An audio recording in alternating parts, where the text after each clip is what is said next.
안녕하세요, 꿀단지 PD입니다. 지난 3월에 해외에 먼저 출시된 갤럭시 A35가 2024년 6월 21일 국내에 출시되었습니다. 49만 9,400원에 나왔던 A33이나 A33와 마찬가지로 50만원이 조금 안되는 40만원 후반대 가격으로 나왔는데 가격만큼의 가치를 가지고 있는지 꼼꼼하게 살펴보겠습니다. 이제는 갤럭시 스마트폰의 전형적인 디자인이라고 해도 누구나 인정할 만한 물방울 디자인이 적용되었고 전후면 측면이 모두 각지면서 프레임이 평평합니다.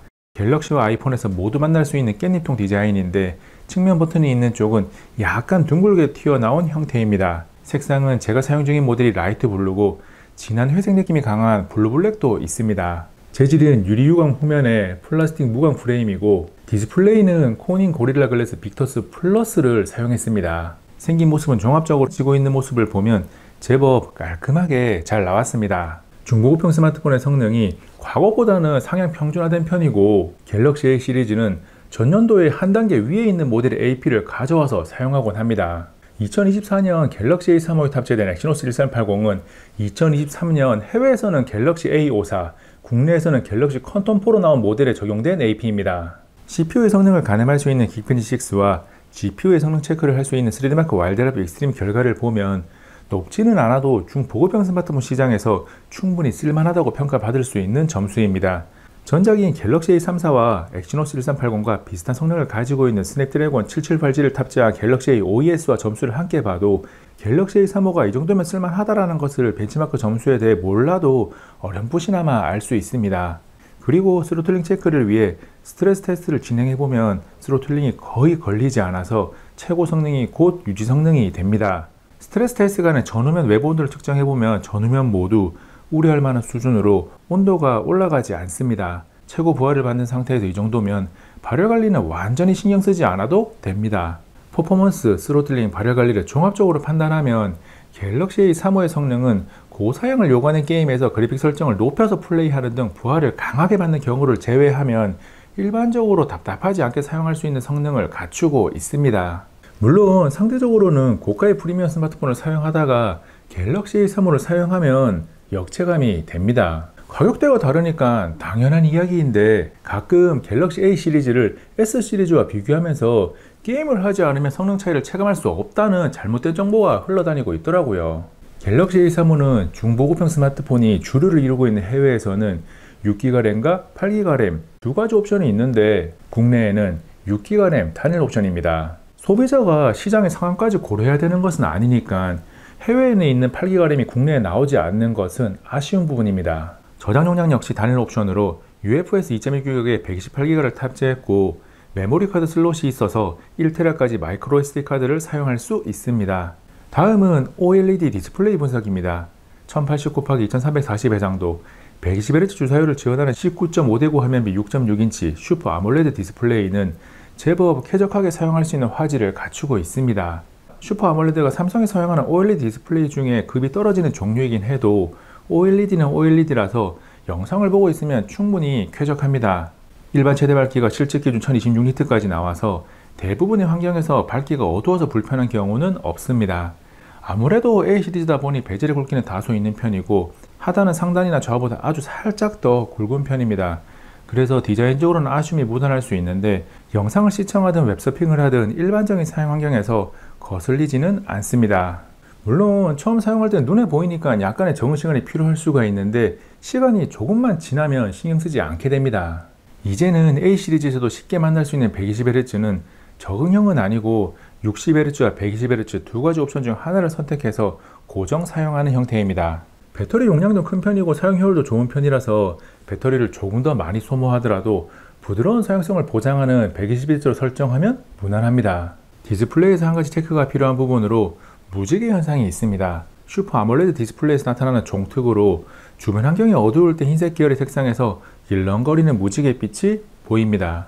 대부분의 사용 환경에서는 신경 쓰지 않아도 되는 현상이지만 어두운 곳에서 스마트폰을 자주 사용하는 분들은 불편함을 느낄 수 있습니다. 살지 말지 고민을 할 때 구매를 막는 요소까지는 아니지만 알고 있어야 하는 특징인 거죠. 갤럭시 A35는 5천만화소 광각, 800만화소 초광각, 500만화소 접사의 후면 트리플 렌즈를 탑재했고 전면 카메라는 1300만화소입니다. 렌즈 중에 메인 광각만 OIS와 PDAF를 지원합니다. 메인 광각 렌즈로 촬영한 사진을 보면 이 정도면 무난하게 사용할 수 있겠는데 라는 생각이 듭니다.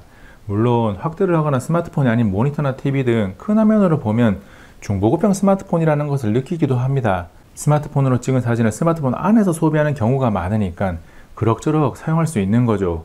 이어서 조광각 사진은 작은 화면으로 보고 있다면 그럴듯해 보일 수 있는데 밝은 환경에 촬영한 사진에서 노이즈가 다소 있는 편이라서 거친 결과물이 나옵니다. 그래서 선명도가 다소 떨어지는 편입니다.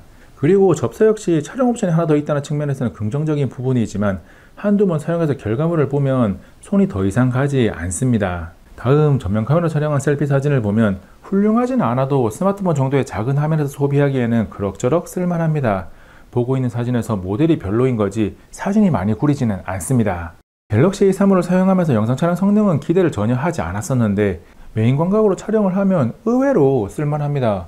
떨림을 잡는 수준이 좋은 편은 아니라서 다이내믹하게 움직이며 촬영하는 것은 힘들겠지만 평범하게 들고 영상을 찍으면 그럭저럭 볼만한 영상을 만들 수 있습니다.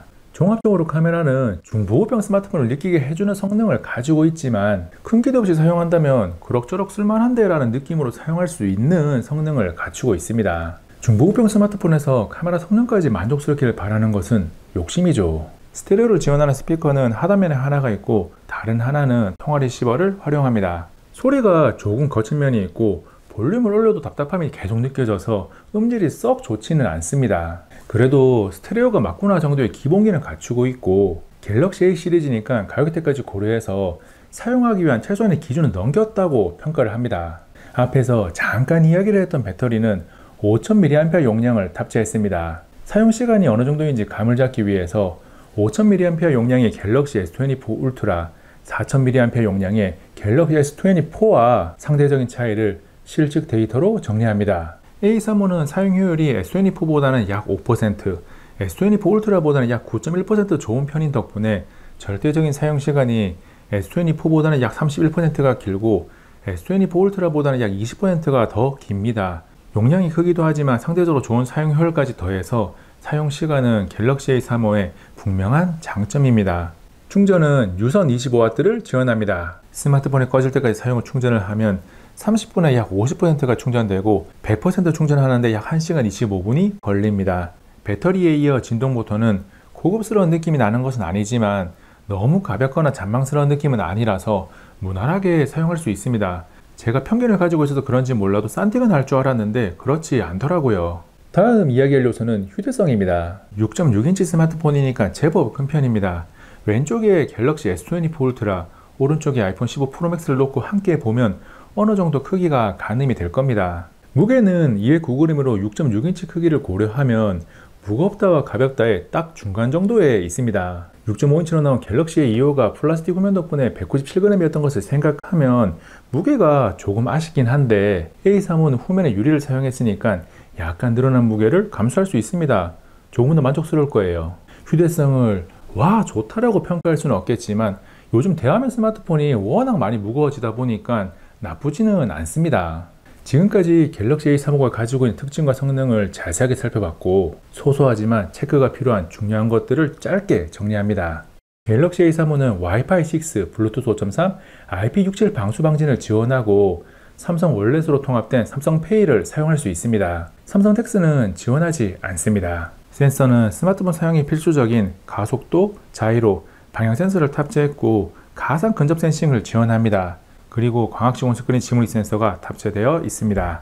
갤럭시 A35가 가지고 있는 특징과 성능은 물론이고 아쉬운 점까지 꼼꼼하게 살펴봤습니다. 가격이 프리미엄 제품에 비해서 많이 낮다고 해서 가성비가 좋다라는 표현을 할 정도는 아니지만 최소한 들어간 돈이 아깝지는 않은 스마트폰입니다. 돈값은 하는 거죠. 사람마다 스마트폰 사용 환경이 다르고 원하는 가격대가 다르기 때문에 누군가에게는 괜찮은 선택 후보가 될 수 있습니다. 이번 영상은 여기까지. 다음에 또 만나요. 안녕.